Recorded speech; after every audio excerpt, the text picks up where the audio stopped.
what got started on writing children's books was coming to the Kids Lit Fest, the very first one, 6-7 years ago, I'm not sure, and discovering that there was a children's writing course at Basketball. I joined it, and I realised that what I wanted to do was write for children. And what I had been doing was writing books that I thought were for adults but had children in the middle at the centre. So that was a bit of a revelation. Who's your favourite author and why?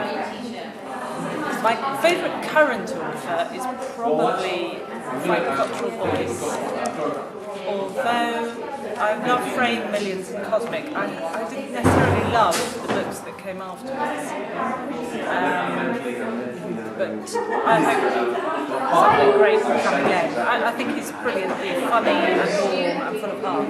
But then I absolutely love Ronnie Doyle's Greyhound of a Girl. It's full of warmth and again full of heart. And it's funny. And I do like books that aren't too po-faced. Just a bit. Sometimes I look at a book, I start reading what I think this is a bit serious, and I'm not grown up enough for it. Did you research a lot about your books? My research is shockingly poor. What I do is when I was doing the MA for children, I wrote a novel on that, which is not published, and I did tons of research. And in a way, I blew a fuse about research, and since then, I've written a book, not worried about whether or not the facts are correct, and then done a bit afterwards. When I say done a bit, I don't mean I've spent hours in the British Museum. I should have done, but I haven't. The shocking truth is the trouble with novels is largely researched using horrible histories.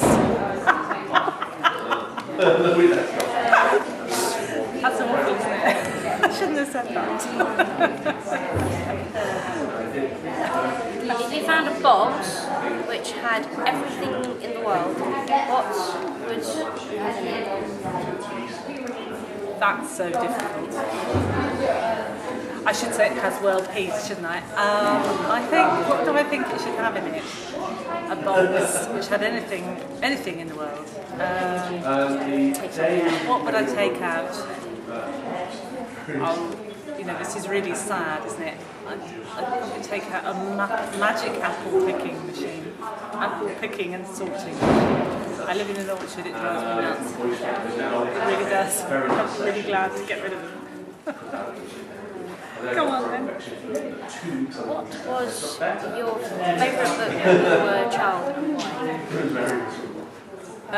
My favourite book as a child, well, I remember reading The Hobbit and I remember thinking it was astonishing and fantastic. But I also remember reading The Silver Sword by a guy called, I can't think of his name, and that was the first time I kind of realised what the world, the whole real world, the war, all those things were really like. So that made me sort of suddenly grow up. But, really sadly, there was a book called The Ponies and Bunts, which I found recently. I thought it was a storybook, but it wasn't actually. It was just a load of rather bad photographs of some horses in a field in the forest. I really loved that. But I was a very quiet child. I'm really happy that Very quiet. In the middle of nowhere, very much. Scary challenge? Scary challenge.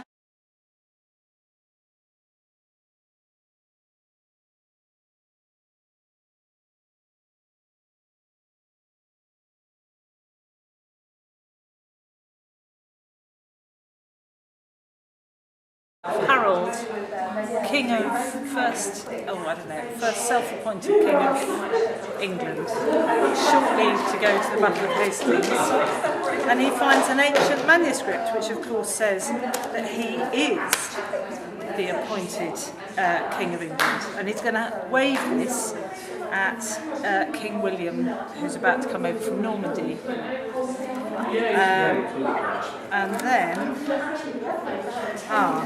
And then his best friend runs up and says, I've got a flamethrower. And he goes, brilliant, so shall I fry William or shall I show him the ancient manuscript?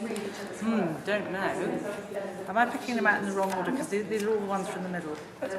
So they're running down to battle in Hastings and there's this huge hill. So what happens is the guy with the flamethrower gets to the top of the hill first and Harold is still trying to get up the hill. And they can see William advancing on the other side like this, and he's thinking, am I going to get there with my ancient manuscript? But that consequences. But they fall over a mysterious box. Actually, they don't fall over the mysterious box. William falls over the mysterious box, which he opens, which contains a castle. So William's got the castle already, and he climbs up the battlements and he goes, na na na na na, I've got everything. And Harold is waving his manuscript, and his friend has got the flamethrower, but William is in the castle. So the final chapter, they sit down outside. Well, no, they don't actually. William drops a chocolate cake down to Harold as a sort of sop, I would say. And in this story, Harold doesn't lose his eye, like in the Bayeux Tapestry. William doesn't have to march up the beaches, but we still have a Norman invasion. There we go, thank you. Yay! That's great. But yeah, that's a bit like the story of Edge, except faster.